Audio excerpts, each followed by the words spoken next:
Acting as the warm-up act to our Gershwin Gala, Katie Derham now on BBC Two from the Royal Albert Hall with Proms Extra.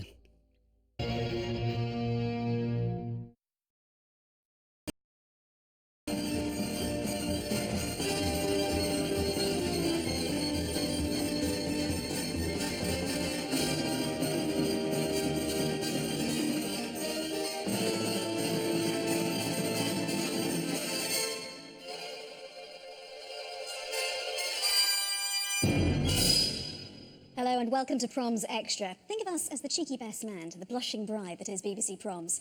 And last week, here inside the hall, the audience gathered around to see all of this.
And the proms just keep on coming, and we're only halfway through the season.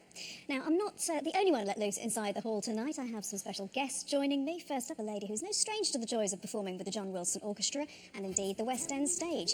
She's a real northern lass, originally from Salford, but now lives down south. She gets her family to bring her pudding when they come to visit, as you can't get decent pudding, chips and gravy down south. Now, we could only stretch to chips, but she said she'll stay anyway. I've simply got to. If someone takes a spill, it's me and Matthew. Please welcome Anna Jane Casey. Also joining us tonight is a renowned jazz musician and celebrated broadcaster who knows Gershwin like the back of his hand, feet, having performed works like Rhapsody in Blue and other Gershwin standards hundreds of times. He's also part of the Proms Extra family.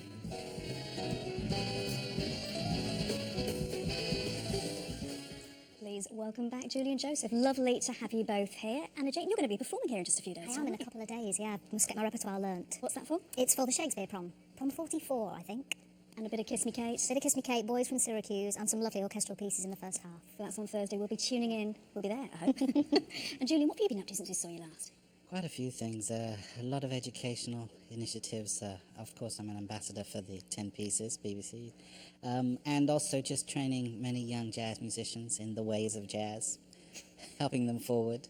I have a scheme that I called the Trio University. More on that later. Well, we're here in this hall because we've got Gershwin, we've got John Wilson Orchestra, and it's a great combination. Absolutely, definitely. Going to be a good night. You looking forward to it, Julie? Yeah, very much. John Wilson is a man who's passionate about music, and especially from this golden age of Hollywood as well. The way he's uncovered so many of those scores from the MGM films, and somebody like him delving deeply into Gershwin, I think really means that the music's going to be done the real justice. We'll know you like it if you call him a jazz cat. Okay. Yeah, a cat, that's the one. Well, Proms Extra will be here watching the build-up to the Gershwin Gala, courtesy of the John Wilson Orchestra, who will be on stage in about half an hour or so to perform some Gershwin classics here on BBC Two.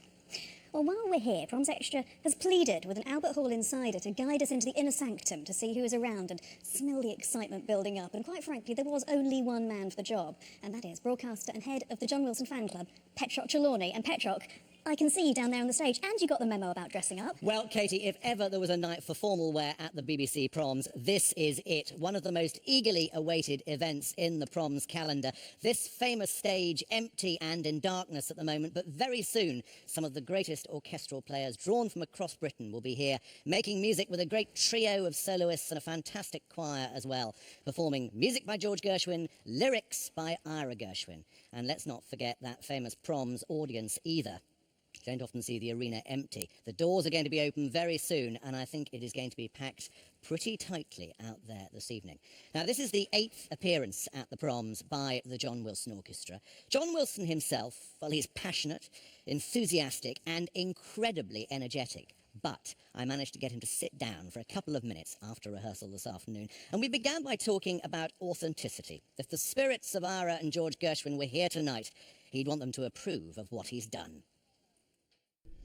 Yes, I think it's important that we're playing all of the right notes and that we play in the right style, which is kind of elusive these days. You know, not many people are playing this music day in, day out. There's a certain sort of way to play, a sort of vibrato and phrasing and the depth of the sound that the strings have to make. And we have to work at that every time we get together. But everything, every last semiquaver is authentic to the original motion picture soundtracks. Watching you in rehearsal earlier on today, you're tough with this orchestra, but you've also got a great relationship with them. They're players that you've personally selected. We've been learning together for 20-odd years now. That, I learn from them, and I try and guide them to the vision I have of the music. But it's very much a collaboration. So many treats coming up this evening. Do you have a favourite song? I think The Man That Got Away, which is a song that Ira wrote with Harold Arlen, is possibly the greatest popular song of that idiom ever written. This is your 8th appearance at the BBC Proms, and I sense that the kind of energy and the tension and the excitement, that doesn't get any less. I mean, you're pretty G'd up when you go out there, aren't you? Yes, it's the highlight of our year. It's very exciting. I mean, I'd be lying if I said anything else. A bit nervous, but the right sort of nerves. Nobody's complacent.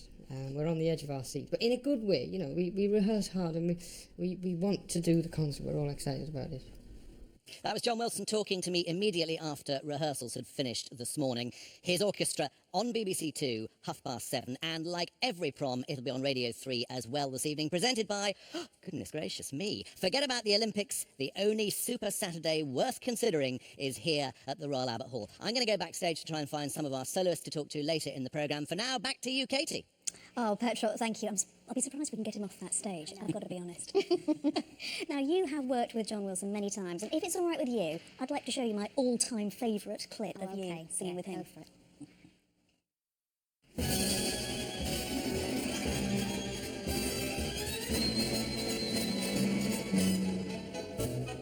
Tap your troubles away.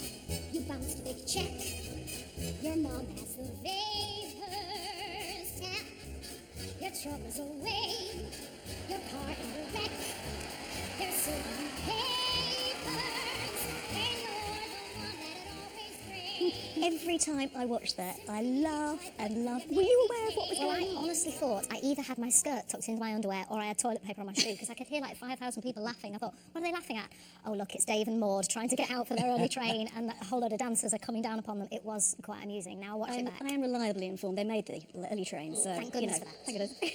Well, as you can hear from the tannoy, we are here in the Albert Hall waiting for the John Wilson Orchestra to be on stage and start their prom. We probably will get that quite a lot, I thought, in the next few minutes. Tell us what it is like backstage. What was it like getting ready for one of these proms? The lovely thing is we both know the hall so well now. The big bull ring that runs all the way around. There's lots of frenetic activity at this point. People will be coming, they'll be warming up. The choir, the fantastic Maid of Ale singers, they'll all be getting ready in there. Soloists will be applying lots of makeup, big hair. I'm hoping Matt Ford has very big hair this evening. And because the orchestra is so large, I think there's over 75, maybe close to 80 of them tonight. There's a lot of people back there kind of doing their stuff. Tom Croxton, who looks after the orchestra, he'll be making sure everybody's got all their music sorted out. So, yeah, they'll be a bit buzzy back there. I mean, those musicians are tremendous, aren't they, Julian? Absolutely. I mean, handpicked, as we heard John say. Absolutely, yeah, they're a community, and John has chosen them lovingly, really. I think if anybody could choose an orchestra that is made up of their favourite players and the most excellent players, then John Wilson is making that a reality. Mm-hmm. Well, I know that everybody, I mean, the queue was extraordinary outside. We've had lots of tweets. We've got, lots of people saying, more John Wilson, please. One night is not enough. This is the prom I look forward to each year. I can't wait. It's going to be great, everyone. Okay, it's going to be great. Well, John did say the amount of music that Gershwin, George and I wrote, he could write 3 proms, so maybe we'll have 3 more nights. Well, the audience are starting to come into the hall any minute now for tonight's Gershwin prom, which is why you keep on hearing announcements. But whilst we are waiting for the start of that, let's turn to a piece of repertoire which was once described by a critic as music that stinks out the ear. Well, thankfully, Tchaikovsky's Violin Concerto has endured and captured a plethora of fans who clearly don't care what music critics think. I mean, Julian, Tchaikovsky shouldn't have worried at all. I mean, this is one of the core pieces in the violin repertoire, isn't it? I think, absolutely. I think every musician is quite sensitive about what they write. It seems that Tchaikovsky was quite a gentle character, because many people sort of poking their noses in, particularly violinists, trying to tell him it's unplayable or it doesn't sound great, and this needs to be done, that needs to... When it finally got performed, I think 2 years after he wrote it, it was like, that's how it should sound. And of course, the great violinist through the ages have caught on, and it's become a staple in the canon of violin repertoire. Would you agree with the people who say this is a quintessentially Russian piece? Yeah, I would agree. I think it's buoyant, it's lively, it's gritty, but it's so impressive to see any great violinist play it. And Pekka Kuusisto just does it the most immense justice. It's beautiful the way he plays. Brings out some of that folkiness as well, which lots of performers don't, I think. Yeah, well, he's so... he enjoys every moment of it, and when he plays, you feel the piece is in safe hands.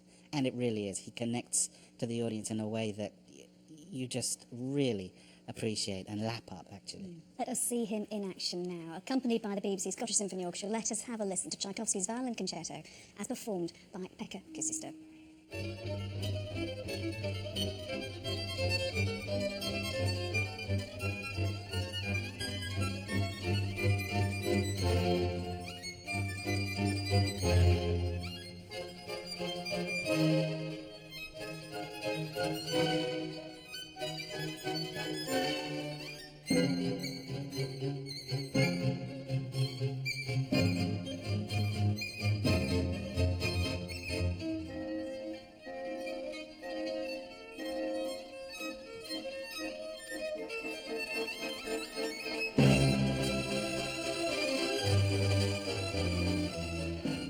Pekka Kuusisto making his debut at the Proms, and I believe on that night Pekka cemented his place as one of the prom stars of this season. I mean, Julian, that performance, as you said, safe, yes, in the hands of a master, yes, but also what a showman. Yeah, absolutely. He went further to show his connection with the audience by singing a folk song. Oh, we're going to hear a bit of that. Don't give it all away. Oh, I'm so sorry. But yeah, he played that piece with just immense buoyancy and love. And when you watch that, you can just see he's just loving every moment. Yeah. He's not concerned about himself. He's just loving the music, and that comes across. I mean, even before the fun and games started in the encore, he had the audience eating out of his hands. Well, when I watched this, he was so... Not only the virtuosity, of course, is incredible, but how playful he was. His little face, I didn't know how old he was. I thought, he must only be 17. He had such a beautiful baby face. So enthusiastic for the music. And the section where... Please watch it if you haven't seen it. The section where he plays, if you will, a cappella without the rest of the orchestra is unbelievable. The finger work is just stunning. And he really teases people. There's some beautiful high notes that he takes on that the audience, they start to giggle. It was really gorgeous to watch. But it's also amazing, isn't it, the way he does connect with the audience. You were here, weren't you, for that? I wasn't here, but I watched it absolutely. But yeah, I mean, the atmosphere in the hall, by all accounts, was phenomenal. You know, because as I say, he did play with us, didn't he? Yes, I mean, he's obviously a very personable guy, very approachable. He was very at ease. I didn't realise it was his debut. That's incredible. You know, it was really gorgeous. He'll be And back. He was playing with the viola players as well, which was lovely. I think when a soloist can connect with the rest of the guys in the gang, because you are a gang, you're all playing together, that was really lovely. That came across. Well, we alluded to that encore. It was great. And this is what happened when he got the whole of the hall singing along. 1, 2, 3, and hey! One more time, very clear articulation, please. 3, 4, hey! Great, this is the last verse. Hey! Go on. Domina des il mattino alle lieto, settina ora. Domina des il mattino alle lieto, settina ora. Settina ora. Settina ora. I mean, 6 6,000 people singing Finnish in your encore. That's not bad going, is Not it? bad at all. Now, you do that. You connect with the audience. I mean, we've seen you do it. We saw it earlier in that clip of you singing Don't Rain on My Parade. How do you do it? Do you learn that, or does it just come naturally? Do you know what, for me, I think when you stand in this place, or any concert hall that you play, you have to do that, because that's the great thing about being a live performer, is you invite people in. You know, if you're going to be a TV or a film actress or a TV and film performer, it's a very different genre. When you're playing to a live audience, you have to give it to them. You have to lean in, find eye contact with somebody, whether it's right up at the top here at the gallery, or the guys who are down at the front in the mosh pit, as we like to say. And it's a wonderful feeling. You will get back from people when you do that. It's true. I mean, watching your work, you do that as well. So It's you have intimate, to. right? It's intimate, and you have to be comfortable with yourself in order to do that. And that's the thing that comes across with Becca. There was that inner confidence, that self-confidence that he just thought, well, that's my debut, but I'm just going to have a giggle. Yeah, he trusts in what he's doing, and he trusts the audience to get it. And nobody can not be charmed by that. He includes people. Did it take you a while to get confident enough before you could enjoy that moment, that feeding off the audience? Well, you know, it's a funny thing. We were talking about it earlier, that when you're a musician, an entertainer, it chooses you. It calls to you. Yeah. And for some of us, the ability to connect with the audience, or the more people you see, either on stage or off stage, the more comfortable you feel. It's a very strange thing, because even before you go on, you think it's going to be the opposite. Then you get out, and actually, the warmth that you feel with the audience and the members of the group on stage, it's like you're just being embraced. That feeds you. That feeds the way you want to perform. Really Definitely does. Yeah. And do you think we should be seeing more of this that sort of engagement in classical concerts? Well, the great thing about the Proms is it does, you know, it can apply to anybody. You know, my little ones, hello girls, where are you? My little ones will watch the Proms, you know, they're 4 and 9. Whereas, I mean, looking at the audience for Pekka's prom was of all ages. You look through and there was young children and there were older people as well. And the whole switch, I know we're going to get onto as well, covered all ranges. And that's great to include everybody. It's a very inclusive art. Live art is very inclusive. I've got my 5-year-old nephew coming tonight, so yeah. I also don't think you have to do that. I think what's wonderful about the Proms is that it invites it, but it doesn't have to have it. It can be completely silent, and you can concentrate on the music in the most pure way. It doesn't have to pander to a certain kind of entertainment. Yeah. But that honesty that he radiates is something that people really appreciate, and it's obviously him. Yeah. Well, do go to the BBC iPlayer to see Pekka's amazing performance. And from one heavenly body of work to another, I'm going to talk now about Gustav Holst's inimitable work, The Planets, which is just made for this place. This 7-movement work has influenced, well, many film composers, John Williams to name but one, plus heavy metal giants Iron Maiden apparently used the Mars movement to get the fans going before they come on to perform. That's a fact. In this performance, there were no metalheads, just the rough, tough and fearless National Youth Orchestra of Great Britain giving it their all.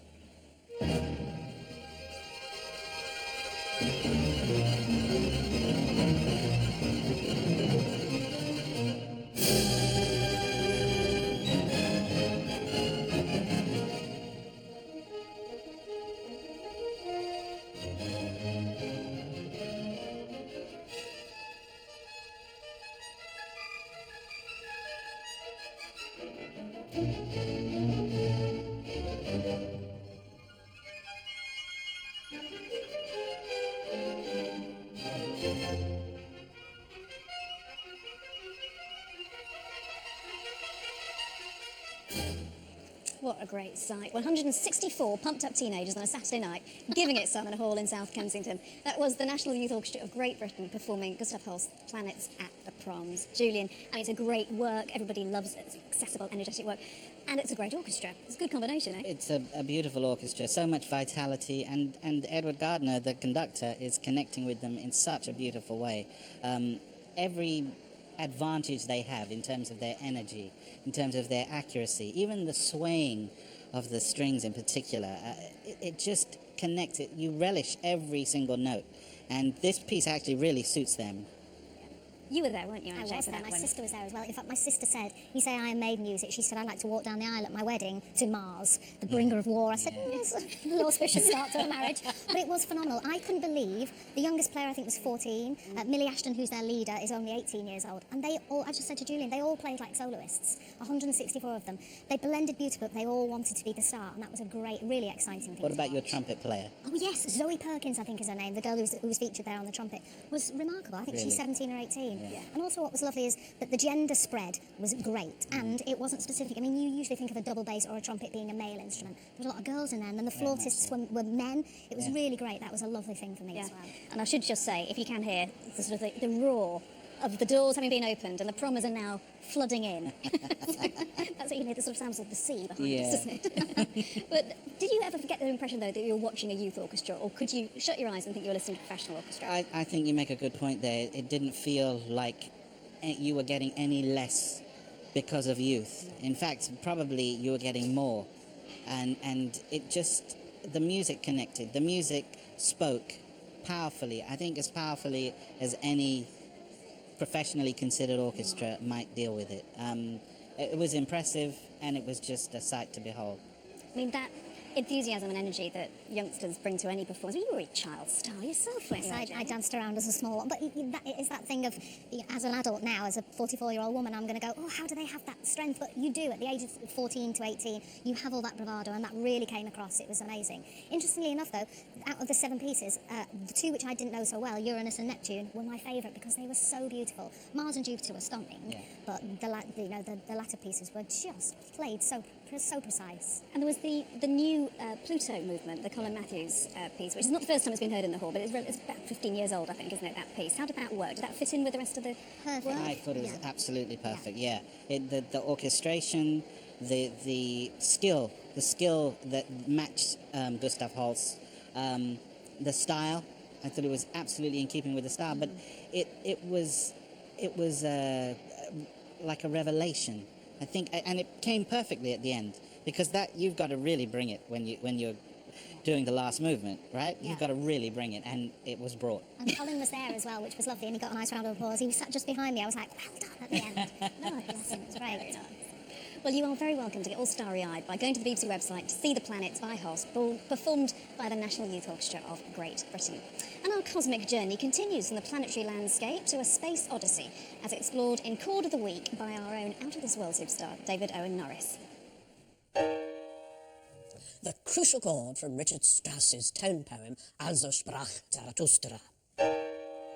Strauss uses different keys to represent different ideas in the Nietzsche poem he based his piece on. The poem deals with the relationship between mankind and nature, and Strauss makes B the key of mankind. So here's humanity dancing in B major.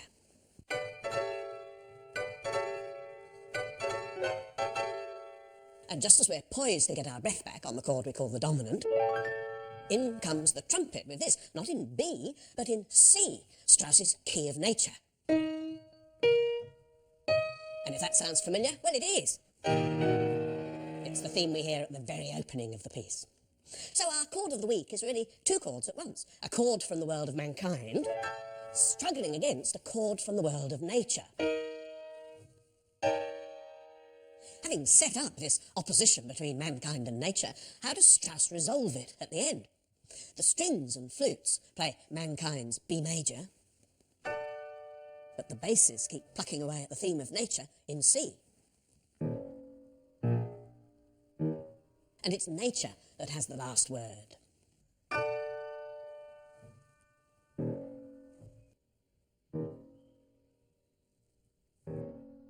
All flesh is grass.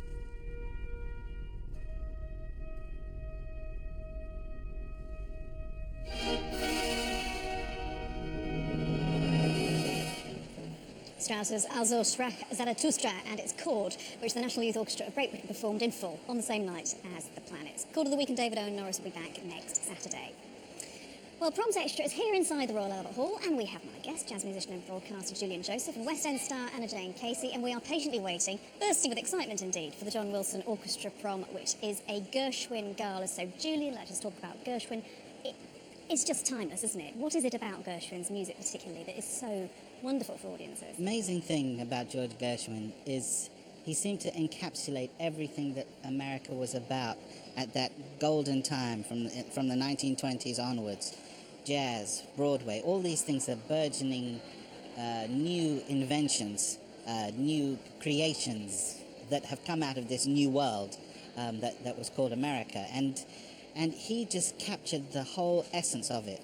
He was open, he was creative, fertile, energetic. The melodies just are to die for, and are timeless, like you said, because still today they have so much relevance, they have so much power. So it really is not a surprise to hear a prom featuring the music of Gershwin, or that John Wilson, a great articulator of music from this period, would choose this as something that he would really celebrate. And AJ, George's wonderful music, Ira's fantastic lyrics, how are they to sing? Oh, they're incredible. I mean, like Julian said, the melody goes where you want it to go as a singer. You know, there are some times where you can get a very interesting song which will go to where you don't feel you want to go with your voice, but Gershwin does. I mean, Someone to Watch Over Me, absolutely beautiful, is nearly 100 years old. You can sing it now. You can't believe that song is that old. It's remarkable, written in 1926. They're stunning tunes. And another thing about Gershwin is that I always find, now you probably find this, there's always a counter melody. Yes. There's always a counter melody in the way that the music is written. Yeah. If you just take something like Summertime, you've got that. Yeah, the moving of the strings underneath. Yeah, you've got all these other moving parts, and it's a signature thing, I think, in every one of his songs. Yeah. Well, stay tuned. The Gershwin Prom is really not far away at all. Now, last Thursday saw a musical giant who can veer from pop to rock to jazz, taking over the Albert Hall. I'm talking about Jamie Cullum, who had a sensational prom back in 2010, and he was back to show the crowd just what they'd been missing. Patient for decisions and some slowly revelations I can play from the start.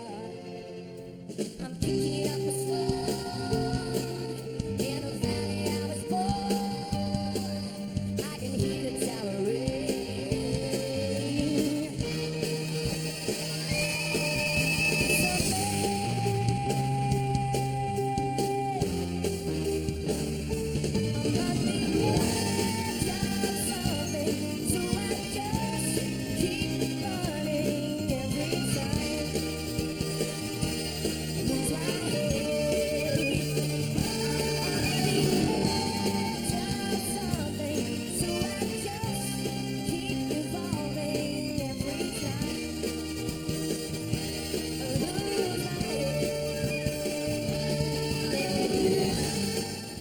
Three standing ovations for Jamie Cullum at his prom. It was conducted by Jules Buckley with the Heritage Orchestra. AJ, what is it about Jamie? It just appeals to such a wide audience. Once again, he's got that open face, the same as Pekka. He's got a very, very easy nature for you to jump into, and he covers so many bases. I mean, that prom was incredible. Who would go from "I can feel my face when I'm with you" straight onto a Cole Porter song? Nobody else would do that. It was just beautiful, and the people he had involved with him, the choir and the Heritage Orchestra, were amazing. Also, the guests he had on. In fact, there is a John Wilson player who played with Jamie as well. John Stokes, who's a trombonist. I spotted him in the background. So once again, using beautiful performers. I mean, Julian, he's often referred to as a crossover jazz artist, but actually jazz is all about collaborating with all types of musicians, isn't it? I mean, you've done a lot of that yourself. Certainly. I think as a jazz musician, because of the way we're required to learn our craft, you can very easily, or more easily than in some situations, adopt other types of musical styles, really get to the nub of things, because you use your ear and you try to be as honest as possible. But another thing about Jamie is he's very generous. He's a generous person, and he's a generous musician. He had Esko Mutagwazi, who guested singing with him, a wonderful vocalist, and he's prepared to share his stage with whomever he loves. You know, the Heritage Orchestra. It's a collaborative effort. Yes, he's the architect of that wonderful show, but he collaborates, Jules Buckley and all the various elements, and it's really wonderful to see that connection. And I really admire that. I think with any artist, you want to connect all the different facets of your life and your art and put it together in your music. We regularly listen to his radio show, and the stuff he plays on there is great. He brings in new artists then, and you know, his single at the moment with Beverly Knight is a great single, which is a pop single, but you know, he's, like you say, he's a jazz artist. He isn't. He covers everything. He's brilliant. Well, you can see the broadcast of the Jamie Cullum Prom on Tuesday, the 23rd of August.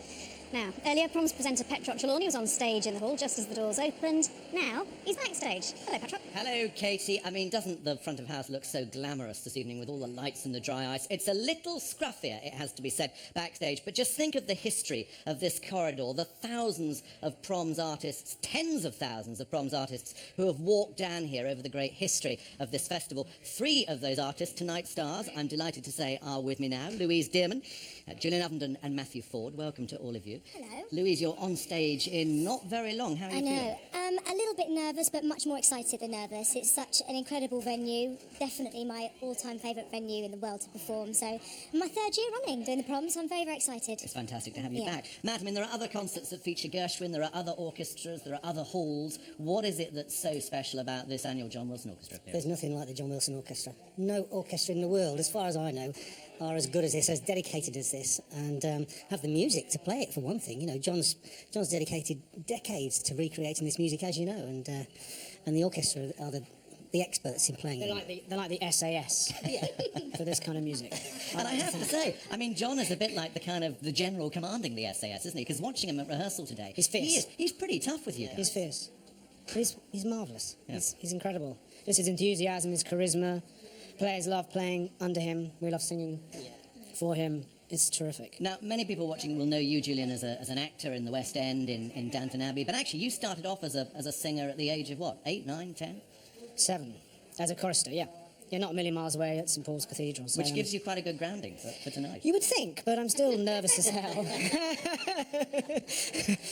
Yeah, there's a reason why they call this the bull run, because I always feel like I'm about to go and face a large animal in the hall. Louise, what is it about George Gershwin and Ira Gershwin? Because I think it's really important we remember it's both brothers. Yeah, it's such phenomenal music, and the programme that John Wilson's put together tonight it's stunning, isn't it? The variety in George Gershwin's music is just sensational, and it's thrilling to listen to, and it's thrilling to sing. It really is, and I'm getting to sing some of my all-time favourite songs as well. And those lyrics, Matt, I mean, they give you some great challenges along the way, don't they? They do. There are some very wordy tunes that you'll hear later on, but each of the songs is a story, and that's why they stand the test of time, because they're a story that touches everyone's hearts when you hear them, and we've got plenty of stories to tell tonight.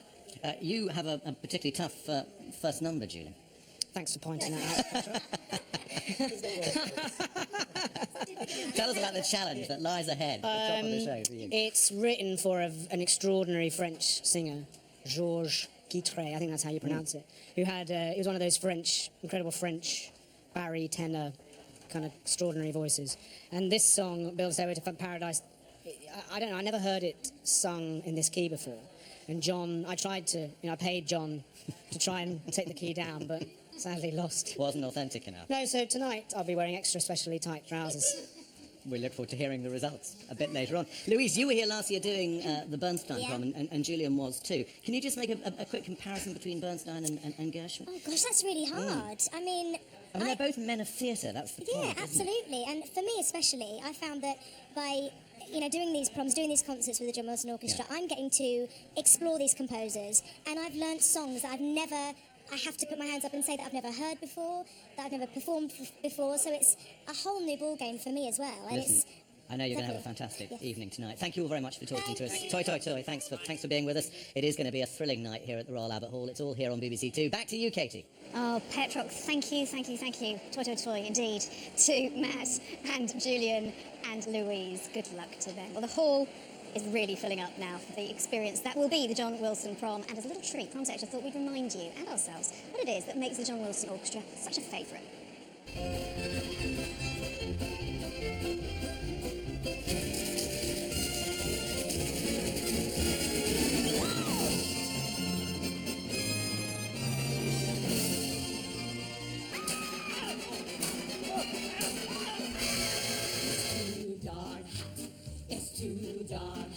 Let's fly away.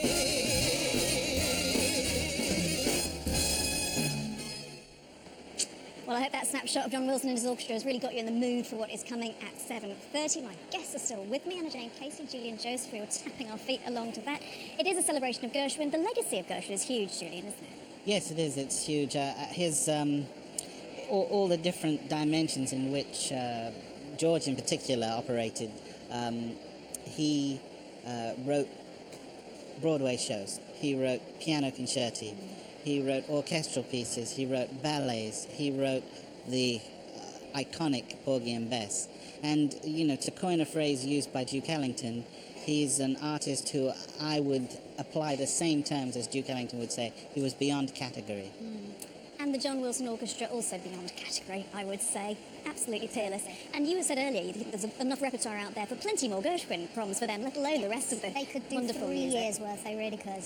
I'm really looking forward to it. I'm interested to see what songs they're going to have, maybe some gems that we don't know. Because there's so many popular songs of Gershwin that you go, give me something that I'm not quite sure of, and I'm sure there will be.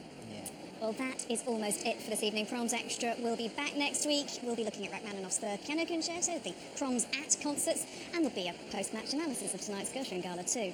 Don't forget the BBC iPlayer. It's not just there to look pretty. There are lots of proms still online for you to catch up with. So, there is just time now for me to say thank you so much to my guest, AJ Casey. Good luck for next Thursday. Yes. That'll be amazing. Shakespeare Stage and Screen Prom, and to Julian Joseph as well. Always a delight to hear and see you. The Proms Extra crew are now off to watch the concert from their camper van. I'm going to stay here though, because I'll be leading you into the Gershwin Prom starting in just a couple of minutes right here on BBC Two. Don't go too far, because in the words of Ira Gershwin, you'd be very hard to replace. I'll see you very soon.